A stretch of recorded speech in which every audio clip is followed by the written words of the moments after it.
H ニュースチャンネルへようこそ。安全で幸せな1日を。お帰りなさい。皆さん、こんにちは。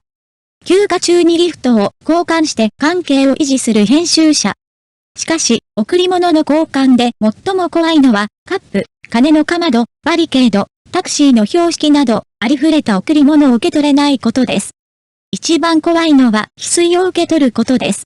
ある人は、翡翠には霊性があり、自ら持ち主を見つけ、人体からマイナスのエネルギーを吸収し、悪霊を追い払い、災いを取り除く効果があると言いました。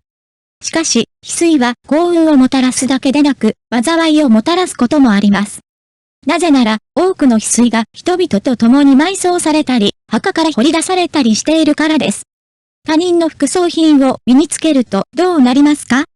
今日は視聴者シャオメイさんが投稿したクリスマスの怪談とスーパーナチュラルコミューンの翡翠にまつわる怖い話をご紹介します。番組の最後に私の最悪のクリスマスプレゼント交換トップ10を紹介します。あなたが贈り物をするとき、あなたの友人はこう思うかもしれません。なんてことだ。何で、どうしてそんなにひどいの？興味があるなら忘れずに最後まで読んでください。以下の物語は一人称で語られます。クリスマスの前日、私は一見普通の翡翠を受け取りました。その瞬間から奇妙な出来事が次々と起こり始め、私は逃れられない奇妙な状況に陥った。この物語は翡翠に隠された知られざる秘密を明らかにし、クリスマスにプレゼントを交換する意味を再考させます。ぜひストーリーを追って、この不気味なクリスマスの冒険をお見逃しなく。この超自然的な話は私の個人的な経験です。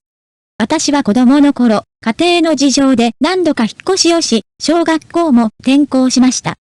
その度に新しいクラスメイトと知り合わなければならなかったので、決して確立することができませんでした。深い友情。最後にみなべの学校に転校した時のことを今でも覚えています。新しい環境に入るたびにみんなに慣れていないため少し緊張し、一人で過ごすことが多いです。今日の午後、たまたま私が当番の生徒の番になった。私は小石を蹴りながら一人でゴミ箱まで歩きましたが、元クラスメートはみんな他の学校で勉強しているのだと思うと、少し悲しくて悲しくなりました。突然、肩を軽く叩かれました。驚いて振り向くと、そこには肩まで髪を垂らした私より年上の先輩に違いない女の子がいた。彼女は突然こう言いました。やあ。初めて会ったよ。新しいクラスメイトなの？ゴミ捨てにも来たの？私は緊張しながら、はい、はいと答えました。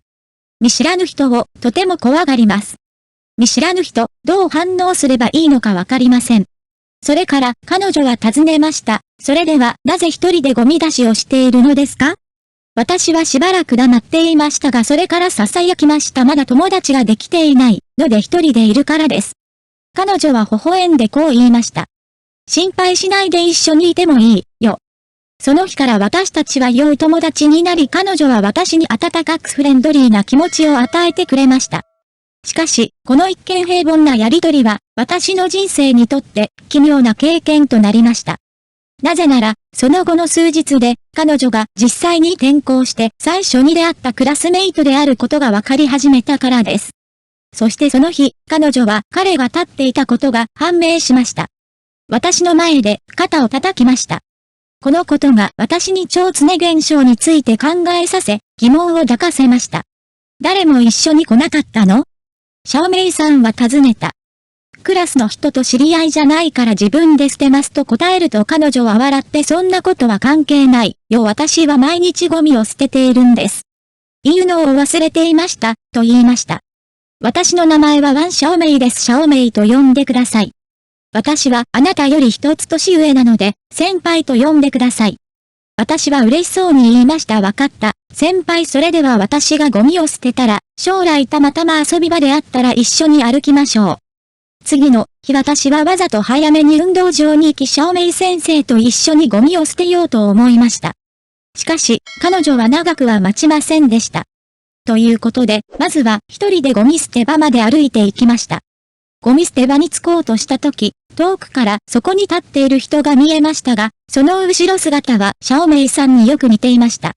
私は興奮して駆け寄り、先輩、先輩、と叫びました。その結果、彼女が振り向いた時、そこには先輩ではなく他の生徒がいました。もしかしたら先輩のお姉さんが先に帰ってしまったのかもしれないと少し残念に思いました。ゴミ箱を開けてゴミを捨てました。突然、後ろから、今日はこんなに早く来たの？と声をかけられました。その声は先輩の声でした。きっとこれは姉嬢の人だろうと思い、嬉しそうに振り返って、はい、姉嬢、一緒に行きたいです。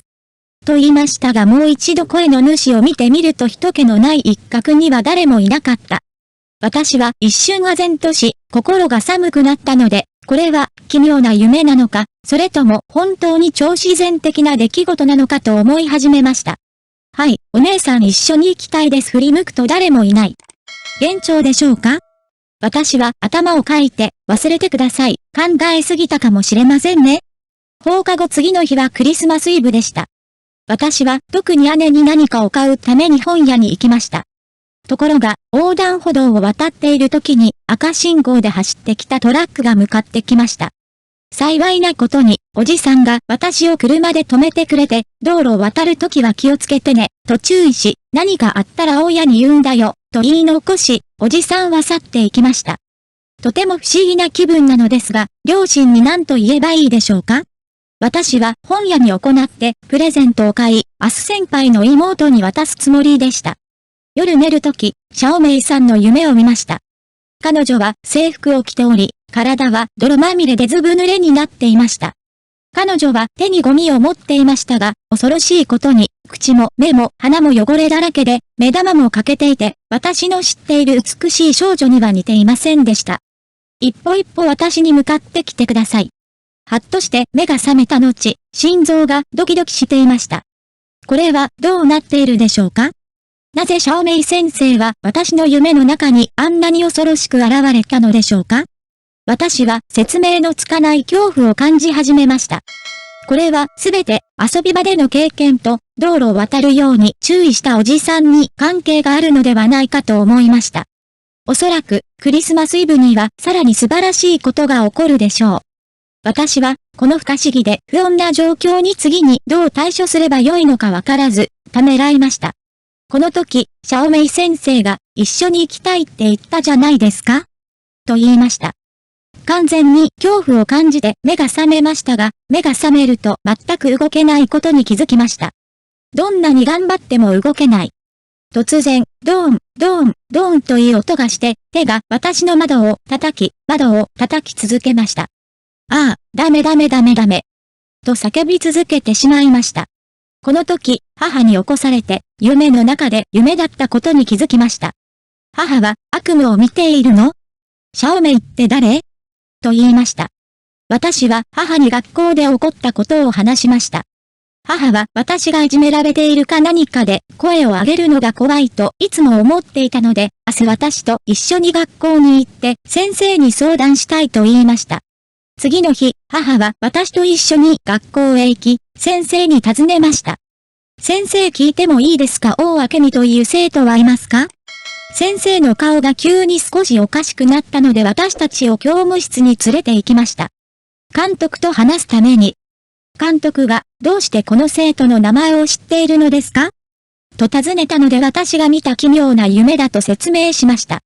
私はこの生徒のことは知りませんでしたが、夢の中の光景はとても奇妙でした。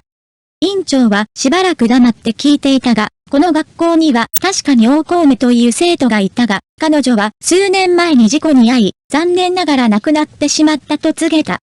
そのニュースを聞いたとき、まるで夢の中の光景が現実と重なったかのような感気がし、信じられない気持ちになりました。この奇妙な経験により、私は夢と現実の間に何らかのつながりがあるのではないか、大明美さんの外見には超自然的な要素があるのではないかと考え始めました。何が起こったのかを話すと、教務室の先生たちは皆、信じられないという表情で私を見ました。この時、監督はゆっくりとその年に何が起こったかを語った。校長は、これはずっと前の出来事です。その日は大雨が降りました。学校には資金がなかったので、ゴミ捨て場は全くなく、ゴミ捨て場しかありませんでした。しかし、ゴミ捨て場の入り口の土はひどく汚れていました、と言いました。ソフトです。ワン・シャオメイという女性のクラスメートという男性が足が空中に上がった時に滑り落ちました。雨が激しく降りすぎて、ポットホールが浸水してしまいました。シャオメイも非常に緊張していて、近くに誰もいなかったため、苦労し続けました。先生が気づいた時にはもう手遅れで、彼女はうつ伏せになって水に浮かんでいました。園長の口調は悲しそうで私が言っているのは今後ゴミを捨てないでください。園長は先生たちに、今後ゴミを出さなくても良いと具体的に言いました、と続けました。怖くなってきたのと同時に悲しくなってきました。夢の中の大明美さんは、その事故で命を落としたことが判明した。この悲劇を見て私はとても悲しくなり、ゴミ捨て場の恐怖を感じました。監督は、話していたら怖くなってきた、と続け、監督の言葉に大きなショックを受け、言い知れぬ痛みを感じた。この経験から私は学校環境に対して警戒心を持ち、ゴミ捨て場の影を見てまたゴミを捨てるのが怖くなりました。夢のシーンにシャオメイさんが現れた理由もわかりましたが、どうやら私を通して何か情報を伝えたかったようです。この不思議な体験をきっかけに、私は超常現象の存在をさらに信じるようになり、命の儚さ、尊さについてより深く考えるようになりました。一度、起こったことを話すと、教務室の先生たちはみんな信じられないという表情で私を見ました。この時、監督はゆっくりとその年に起こったことを語った。校長は、これはずっと前の出来事です。その日は大雨が降りました。学校には資金がなかったので、ゴミ捨て場は全くなく、ゴミ捨て場しかありませんでした。しかし、ゴミ捨て場の入り口の土はひどく汚れていました、と言いました。柔らかいです。大暁という名前の男がいました。美しい女子クラスメートは足が空中に上がった時に滑り落ちました。雨が激しく降りすぎて、ポットホールが浸水しました。近くに誰もいなかったので、小さな美人も緊張して苦労していました。その時までに先生が気づいたのですが、もう手遅れでした。彼女はこうして水面にうつ伏せに浮かんでいたのです。教えておきますが、今後はゴミを捨てないでください。監督は特別に先生たちにゴミを捨てないように言いました。この時点で私は怖いと同時に悲しくも感じ始めました。理解できないので、なぜシャオメイ先生は私に危害を加えようとするのですか？お母さんが言っていたように、誰かに付き添ってほしいということなのでしょうか？お母さんが言っていたように、交互に捕まえてくれる人を見つけたいということでしょうか？この夜はクリスマスイブで、姉に送る予定だったプレゼントを見て悲しくなりました。もしかしたら、姉も私と同じように孤独なのかもしれない、と思いました。時間が経つのは早いもので、冬休みも終わりですね。この問題はもう終わったはずだと思っていたのですが、学校が始まってさらに衝撃的なニュースを聞きました。うちの先生はとても噂話が多いせいか、それとも私が転校したばかりで話し相手がいなかったせいか、こんな残念な出来事を私に話してくれました。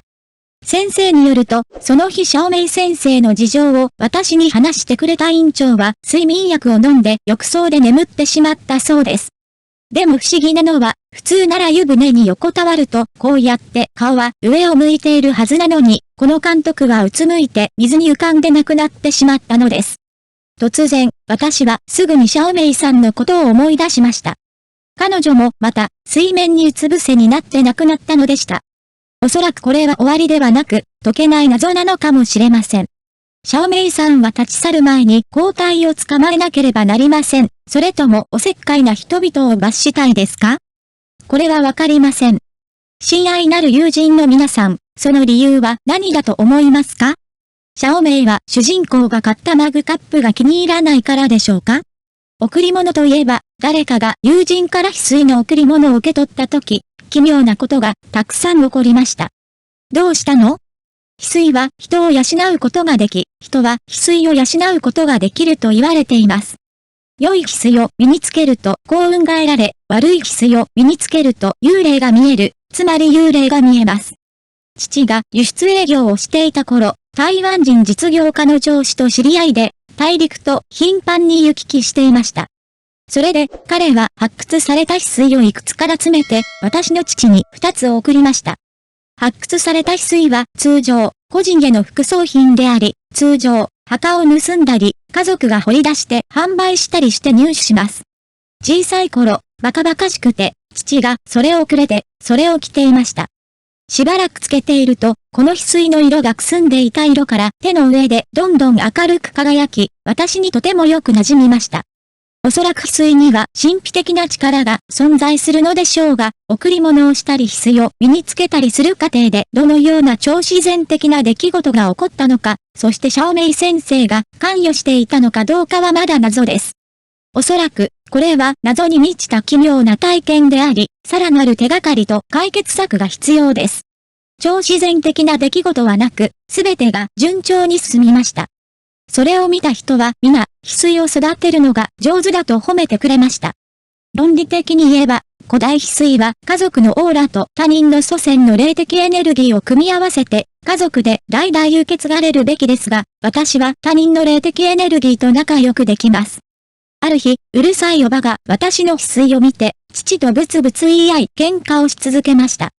彼女は父に、これは私への贈り物だ。この子はこの翡翠をどうしたかったの？と言いながら喧嘩を続けました。私が何千回も嫌がったにもかかわらず、彼女はついにそれを奪い去り、彼女はそれを奪い取ると主張し、私の古代の翡翠を奪い去りました。私の翡翠が盗まれたので、父は私をなだめるために別の翡翠をくれました。初めてこれを着た夜、真夜中まで動悸がし始め、その後人々が耳にしていた葬式のドラや太鼓のような音が耳の中で聞こえ始め、それがループし続けたのを今でも覚えています。その後、体中が寒くなってきました。夢の中で赤いベールをかぶった花嫁に追いかけられているような気がした。起きたくても全く起きれず、葬式のドラや太鼓の音を聞きながら追いかけられることしかできませんでした。もしかしたら、この一連の不思議な体験は私がし尽くした古代の翡翠と関係があるのかもしれないが、新たに与えられた翡翠にも何か不思議な力があるのかどうかは未だに謎である。古代翡翠にはどのような霊性があるのか、この神秘のベールを解き明かして真相を知ることができるのか考え始めました。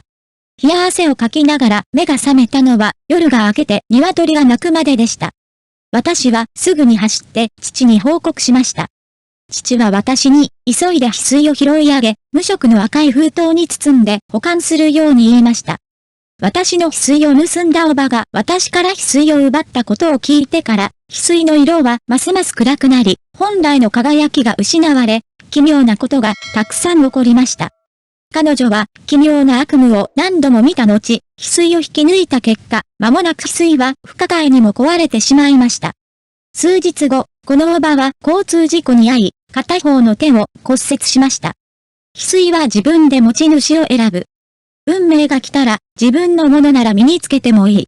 自分のものじゃないならしつこく言わなくていいよ。とよく言う人がいます。ある時、友人の翡翠のブレスレットが突然壊れてしまいました。当時、彼は車を運転していましたが、走行中に車が突然壊れてしまいました。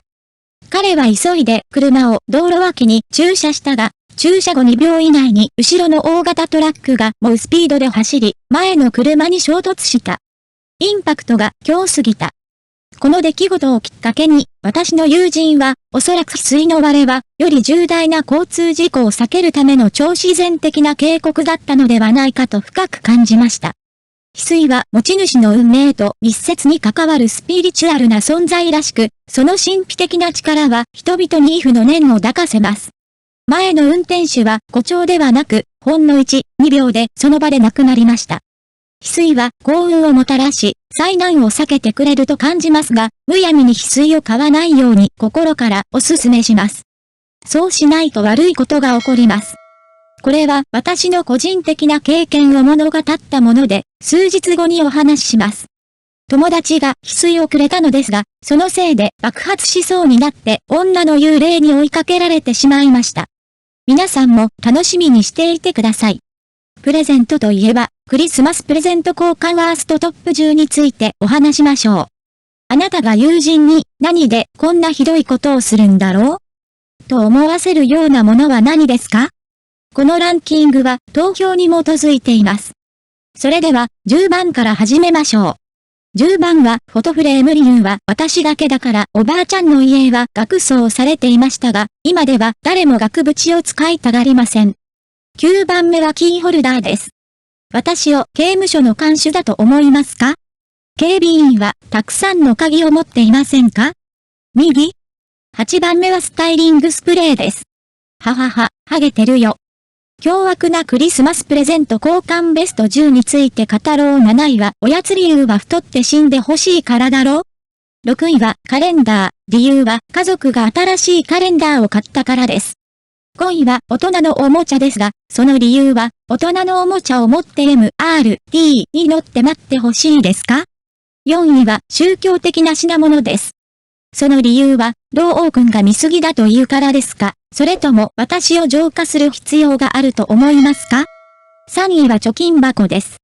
お金に余裕がある人に見えるからですか？ 2 位はギフトです。理由は転売できないギフトですが、それを使って配りますか？次に1番、これは何だと思いますか？メッセージを残してください。どう思いますか？答えはカップです。私の人生に最も欠かせないものはカップだからです。友達と仲良くやっていくのに何を与えるかは重要ではなく、一番大切なのは自分の思いだと思います。そうなると、最も重要なのはお金だということには誰もが同意するはずです。はは、人生に欠かせないいっぱいもまた、最も幸せなことの一つですよね。